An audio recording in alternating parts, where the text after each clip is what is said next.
Okay, all right, let's do it. Okay, so welcome, Ollie, to Escape the Rat Race Radio. How are you doing today? Hello, I'm very well. How are you? Excellent. It's really, really good to see you. We actually bumped into each other last week, didn't we, at Yes. Expert Empires in London, which was Nick James's event. Yeah. And we saw Grant Cardone, Ryan Dyson, some really excellent marketers and entrepreneurs sharing all of their successes. And I'm looking forward to hearing yours today as well. Well, yeah. First of all, thank you for having me on. It's an absolute privilege to be asked to do something. You're welcome. Like this. So, Ollie, kick us off then. Tell everyone listening what business you're in right now and what specifically that involves day to day. Yes, so I'm full-time in the world of property. Specifically, we create high-end HMOs in Crawley, Gatwick. And for anyone who doesn't know what HMOs are, they're houses where people rent the rooms instead of the whole house. So you could have 5 or 6 people in one household who all share a kitchen and communal areas but have their own bathrooms. As an example, I mean, there's various models to them. So, but day to day, it can be hunting for suitable properties for investors, designing them, project managing them, anything to do with lettings, investor meetings like we've had all morning today, networking, creating videos, content, all that sort of stuff. So depending on where we are in that cycle. Exciting, very varied, brilliant. Yeah. So, as in all our escapees interviews, we're going to break it down into 3 parts, and we're starting with where you were, then where you are now, and where you want to get to. So let's start with telling our listeners where you used to work, Ollie, and what you used to do. Okay, yeah, so the last job that I was in was working in the corporate sector in IT, working for a data center company called Migsolve, and I was in a sales position. Because I knew that sales is quite an important skill to have as an entrepreneur, so I ventured into that branch or avenue. Okay, great. And at what point did you realise that you didn't want to stay working for someone else any longer? And what were the first steps that you took to kind of set about changing that situation? Yeah, so I mean, all along, me and my partner Alicia, we were not really enjoying our jobs. We both knew we could deliver more, and we were being held back in many respects. We both went for positions and didn't get them. However, I did actually get a position created for me because they thought it was a deputy position instead of a manager's position. But it was this whole process of someone else deciding what you can or can't do. It just kind of bothered us. So we decided that we didn't want to control anyone else, but we didn't want to be controlled anymore. So, the same with holidays, putting in your holidays and potentially getting it depending if someone else has put it in. It was just a faff. So we both always knew we wanted to get into property in some way and have our own businesses. So when an email landed in my inbox for a free property event, we went along and our path into property started from there. Yeah. So for many people I know, it's often that overwhelm of knowing that you don't want to do the same thing, but not quite sure what else to do. So property obviously there caught your interest. So, how did you kind of then take the next steps and how did you get to a position where you sort of knew that was going to be a viable option to actually, escape the rat race? Okay, yeah, good question. It's all about education, really, isn't it? We did some property courses. We became sort of educated, I guess, in that respect. Got some basic knowledge. We were exposed to the world of self-development. Reading that little book, Rich Dad, Poor Dad, which I'm sure many of you have read. And just after reading that, became unemployable, just because it completely changed my mindset. But like I said, we always wanted to get into property, so we knew that was the way we wanted to go. So it was all about just getting started, really. And we started with a simple buy-to-let project and sort of grew it from there, quickly going into the HMOs and starting a second synergistic business, the letting business, to manage our properties. So yeah. And that's where we first met, isn't it?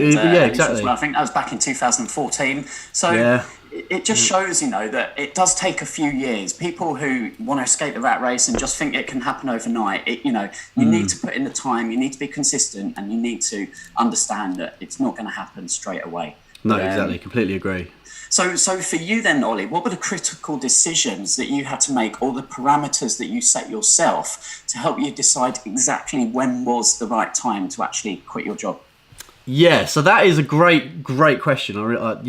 So our portfolio grew to 1 buy-to-let and 2 HMOs, which I was doing all the lettings myself whilst working full-time. And so this was bringing in some money, but we really wanted to push the letting business, as we knew that if we got a couple more clients, it would mean that the letting business, it means that both me and Alicia could quit our jobs and go into property full time quicker. However, quitting at that point meant that we'd be losing money every month, but I think it was about £800 or £900 a month, so it's quite a big decision. But at the time, last year, we were in an amazing mastermind group being mentored by Rob Stewart and John Paul. I think you know them. Yeah. And I've got to stop the story here to say that if you're not in a mastermind group of some sort, you really are missing out. A really good mastermind group is so invaluable. The connections we made and the things we learnt were just so crucial in helping us move forward.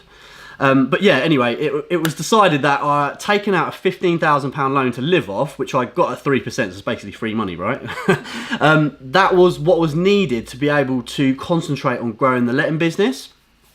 So people around me thought I was absolutely crazy, especially people at work and my mum. But we kind of knew it was the right time. You know, I felt really excited. It felt exactly the right time to do it. And as the foundations we had laid over the last 3 years, at that point were really solid. And so, hand on heart, I had no fear in doing it. I was jumping at the gun to really try and have the opportunity to do this. And we were doing our vlog at the time, so we've recorded all of this on YouTube, so you can see my mum's reaction, which was quite funny.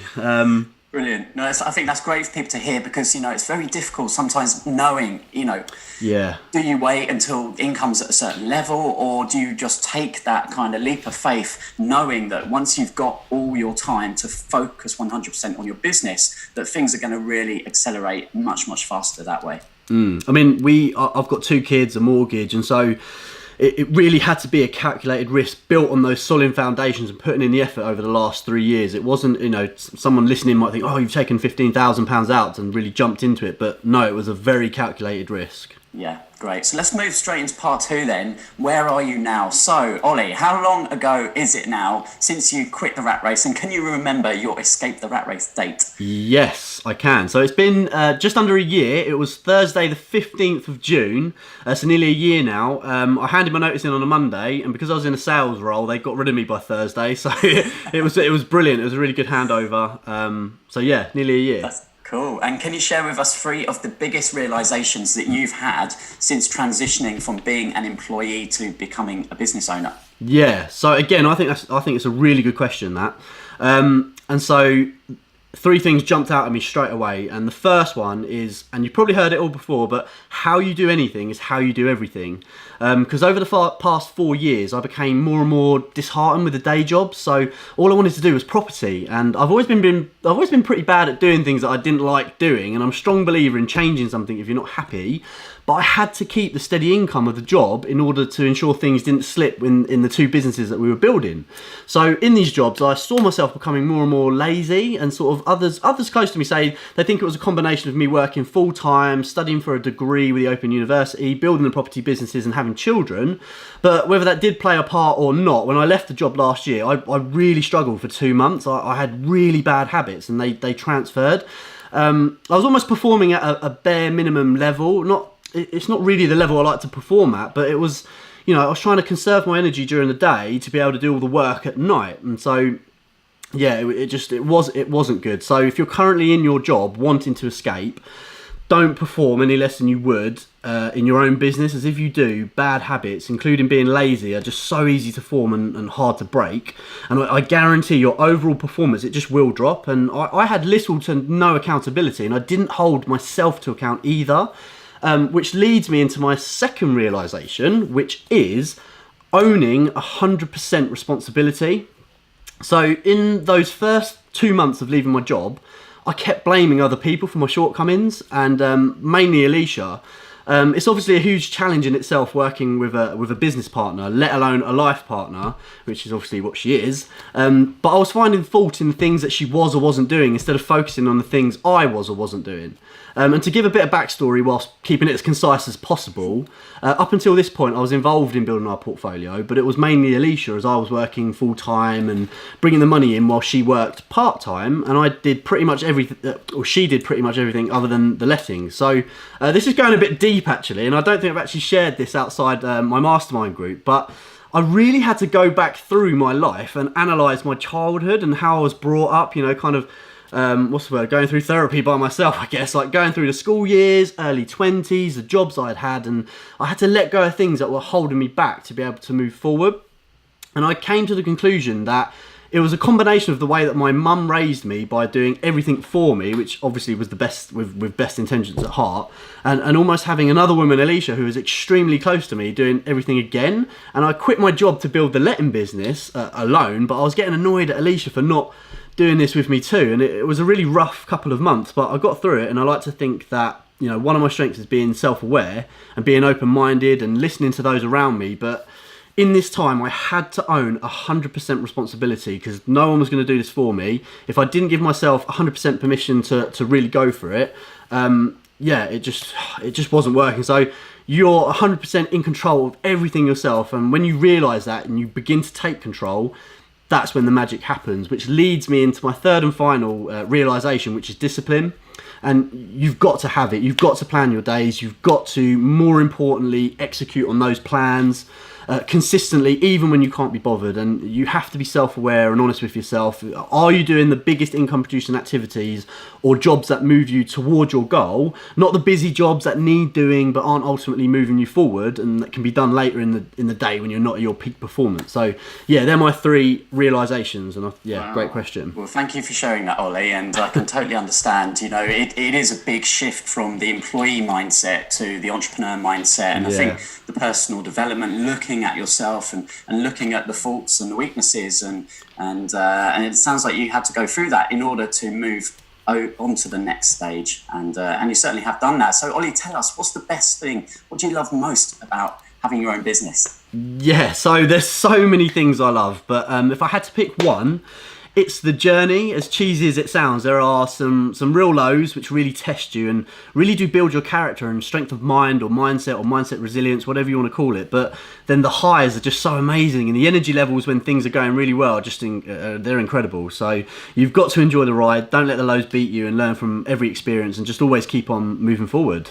That's it. You better enjoy roller coasters, because it certainly is a ride. So, part 3, Ollie, where you want to get to. So did you set yourself any goals or targets when you decided to leave your job and start your own business, and have you reached them yet?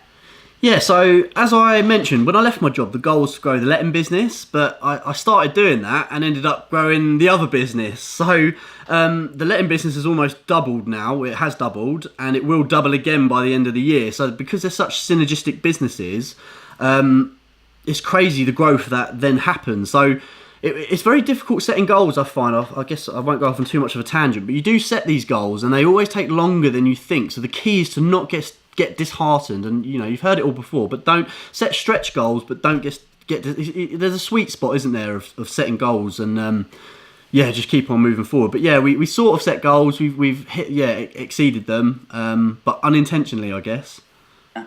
And do you feel like you've got a greater potential to reach your bigger life goals now, you and Alicia, now that you've got more control over your time? Yeah, 1,000,000%. Yeah, you've got so much more clarity, focus, mind space when doing things like this, and you've got more energy. And I think the key is that when you're in the trenches doing the stuff day to day, it's hard to see, you know, the future. But as you keep just moving forward and building businesses, and it just unfolds, and then you have so much more opportunity to do. You know, I spend so much time with my kids now. It's amazing.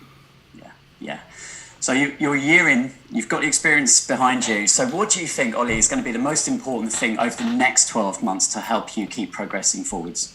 Yeah, so I'm a firm believer that what you've done to grow to a certain stage won't help you to progress to the next stage. So I'm always looking at improving the way I work, changing routines, thinking bigger, working on mindset, you know, thinking outside the box, pushing myself, you know, outside your comfort zone, and just pushing yourself and being surrounded yourself with like-minded people, but also ensuring that things that you've learned and the good habits don't slip, like being disciplined.